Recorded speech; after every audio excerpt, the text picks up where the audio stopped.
everybody, I'm Camille. I'm Izzy. And we're going to be explaining a physics problem from one of our recent exams. So here we have a pulley. The pulley is ideal and the string is very light, which is important to know. Our coefficient of friction for block B is 0.1. And then we have our masses of block A, B, and C, all in kilograms. And we are going to find the magnitude and direction of the acceleration of block B when we gently release this system. So to start off, what is always good to do in a physics problem is to understand the forces acting on each thing. So for block A, we know that the forces acting on it are gravity, which equals m mass times gravity, and then tension. For block C, it's basically the same because they're both hanging. So again, gravity and tension. And then for block B, we have tension 1 from A and then tension 2 from C. And then we have force of gravity, and then we also have a normal force. And we also have friction when it's released. Also have friction.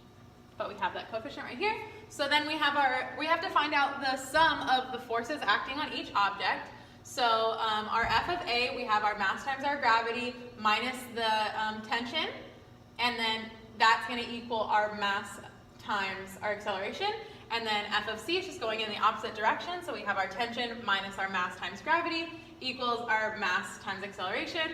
And then we're going to sum it up in force B, which we have is acting both tensions. So tension 1 minus tension 2 minus the coefficient of friction times the mass times gravity of block B is going to equal the mass of B times acceleration. And it's negative here because we already know that block A is heavier, so it's probably going to go to the left, and that's why these are both negative, acting on tension 1. So then what we're going to do is we're going to find and kind of solve for T. That way we can put everything into like variables. That way we can solve for A over here. So when we do that, we get the weight or the mass of A, which is 12 kilograms times the acceleration due to gravity, minus tension 1, and then again times the mass times acceleration, so 12 kilograms times acceleration.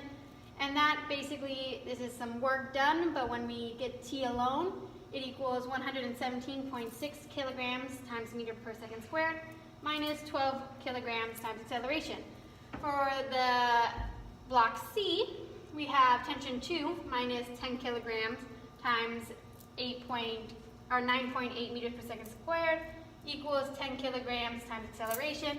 Again, when we solve it, we get 10 kilograms times acceleration plus 98 kilograms times meter per second squared. So then we're going to plug in our T1 and T2 that we just found into our forces acting on B, and we're also going to plug in our coefficient of friction, and then we use our mass of block B and our acceleration of gravity, and then we're just combining, we're writing it all out in this nice long equation, and then we're combining our like terms. So we have our 12.74 kilograms per meters per second and our 29 kilograms times A, and then we're going to solve for A, and we get 0.44 meters per second squared.